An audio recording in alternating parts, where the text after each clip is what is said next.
अस्सलाम वालेकुम फ्रेंड्स, मैं हूं शहजाद मुगल और आप देख रहे हैं टेक नॉलेज। आज हम किसी भी तरह का पेडेस्टल या ब्रैकेट फ़ैन को सिर्फ 5 मिनट में साफ़ करने का तरीका सीखेंगे। पेडेस्टल फ़ैन में आगे और पीछे की तरफ बारीक तारें लगी होती हैं जिनके साथ डस्ट और चिकनाई के पार्टिकल्स जम जाते हैं, जिन्हें साफ़ करना बहुत मुश्किल हो जाता है।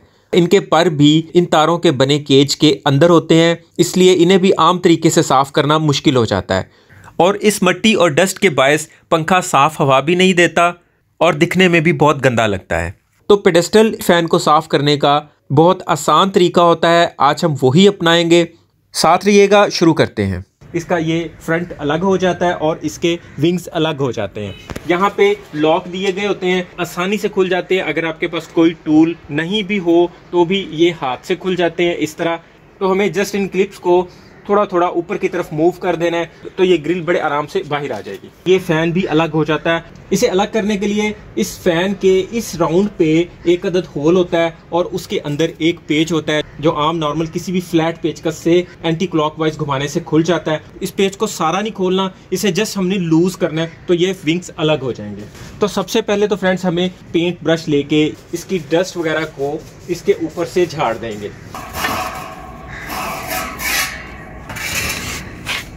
लिक्विड बनाने के लिए कोई भी डिश वॉशर लिक्विड के 2 चम्मच ले लेंगे। हम यहाँ पे काले तेल को यूज़ कर रहे हैं, 2 चम्मच वाइट विनीगर, 2 चम्मच बेकिंग पाउडर के मतलब मीठा सोडा के। अब इसमें हम पानी ऐड कर लेंगे।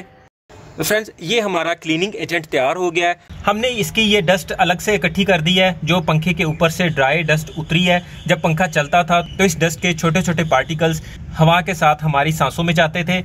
तो फ्रेंड्स हमने इस ग्रिल पे इस ब्रश के साथ अच्छे से अपना क्लीनिंग एजेंट अप्लाई कर दिया है। इस पे हम कुछ देर के लिए लगा रहने देंगे और साथ साथ इसके विंग्स को भी साफ कर लेंगे, क्योंकि पंखे के पर सिल्वर के होते हैं और उस पर एक्स्ट्रा जोर लगाने से ये टेढ़े हो जाते हैं और अगर ये टेढ़े हो जाएंगे तो एक तो पंखा वाइब्रेट करेगा और दूसरा प्रॉपर हवा भी नहीं देगा। इसलिए हमें इनको बहुत सॉफ्टली क्लीन करना है।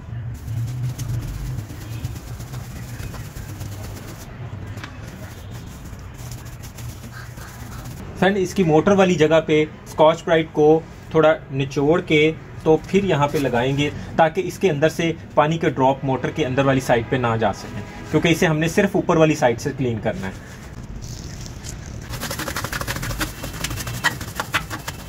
इसकी मोटर वाली जगह पे हम बिल्कुल ड्राई स्कॉच ब्राइट लगाएंगे। इसमें ज़रा भी पानी के ड्रॉप की गुंजाइश नहीं होनी चाहिए।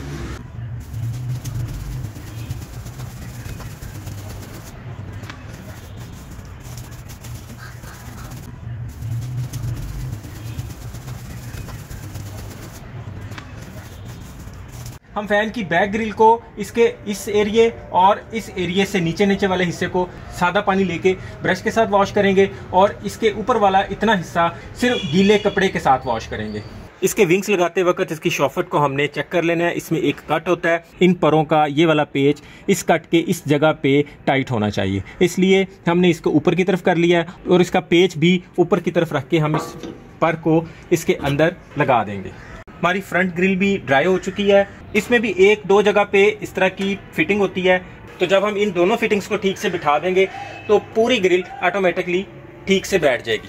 तो फ्रेंड्स आप देख सकते हैं हमने अपने पेडेस्टल फैन को प्रॉपर तरीके से क्लीन किया है, जिसमें हमारी बहुत ज़्यादा मेहनत नहीं लगी। जस्ट ऐसे ही साफ़ किया जिस तरह हम किसी भी बर्तन को साफ़ करते हैं। और इस वक्त आप देख सकते हैं कि फ़ैन अंदर और बाहर से बिल्कुल नीट एंड क्लीन हो चुका हुआ है।